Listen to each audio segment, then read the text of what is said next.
नमस्कार दोस्तों, 1 अक्टूबर 2024। जी हाँ, आज से इनकम टैक्स में कुछ बदलाव आ चुके हैं जो आपके डे टू डे बेसिस में भी काम आएंगे। और अगर आप सैलरीड क्लास पर्सन हो तो आपके लिए भी एक बड़ा बदलाव है जो इस वीडियो के एंड में हम डिस्कस करेंगे दोस्तों।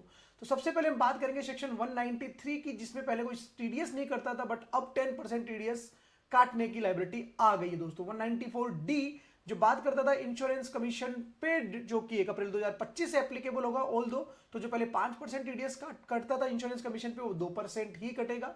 194D लाइफ इंश्योरेंस पॉलिसी पे जो 5% टीडीएस था पहले, वो अब 2% है। 194F 20% टीडीएस था, इसमें ये क्या था, म्यूचुअल फंड और यूटीआई जो रीपर्चेज थी, इस पे अब टीडीएस हटा दिया है गवर्नमेंट ने, ये बहुत ही बढ़िया डिसीजन है। 194G पे जहां पहले 5% था वो 2% है। 194G बात करता था लॉटरी टिकट वगैरह जो सेल करते थे उस पर जो कमीशन होता था उसके बारे में। 194H ये सबसे ज्यादा यूज में आता है, इस पे भी पहले आप 5% टीडीएस काटते होंगे, लेकिन अब 2% ही काटना है, जो बात करता है आप किसी को कमीशन दे रहे हो, ब्रोकरेज दे रहे हो, उसके अगेंस्ट। 194IB जो मंथली रेंटल अगर 50,000 से ज्यादा का है आप पे कर रहे हो तो 5% आप टीडीएस काटते थे, लेकिन अब आपको 2% ही टीडीएस काटना है। ये वो सेक्शन है बेसिकली, अगर आप अदर सेक्शन में 194IB में आप टीडीएस काट रहे हो, लेकिन अगर आपने अदर सेक्शन में टीडीएस काटा है, क्योंकि 50,000 से नीचे की भी एक लिमिट है जिसमें 20,000 से ज्यादा का आप रेंट पे करते हो, तो आप बिजनेस क्लास एसएससी हो, उस केस में आपको उस पर्टिकुलर सेक्शन में जाना है 194 के।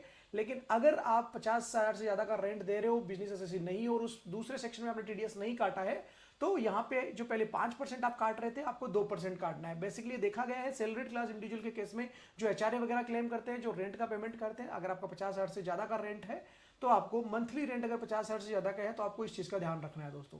194 इसको भी 5% की जगह 2% कर दिया है। 194O जो ई कॉमर्स ऑपरेटर अपने ई कॉमर्स वेंडर का टीडीएस काटते थे 1% की जगह, उनको 0.1% पे काटना पड़ेगा उसको।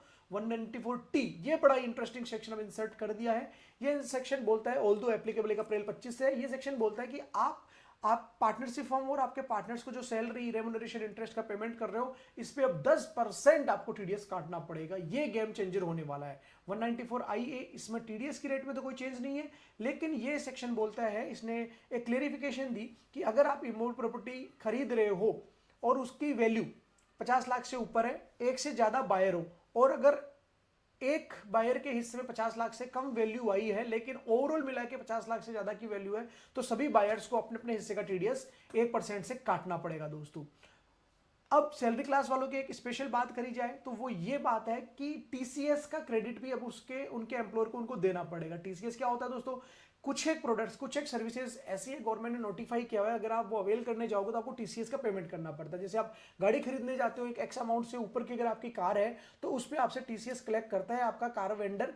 तो वो जो टीसीएस आपने पे किया है आप आपके एम्प्लॉयर को डिक्लेयर करो, जैसे आप आपके इन्वेस्टमेंट प्रूफ डिक्लेयर करते हो, आपकी अदर इनकम डिक्लेयर करते हो, वैसे आप वो टीसीएस भी डिक्लेयर कर सकते हो, उसका क्रेडिट आपके एम्प्लॉयर को देना पड़ेगा दोस्तों। तो ये सारे बदलाव हैं जो 1 अक्टूबर 2024 से प्रभावी हो चुके हैं। अगर आपको ये जानकारी पसंद आई हो तो प्लीज इस वीडियो को शेयर करें, लाइक करें, सब्सक्राइब करना ना भूलें। मिलते हैं नए वीडियो में नई जानकारी के साथ। Thank you so much. जय हिंद, जय भारत।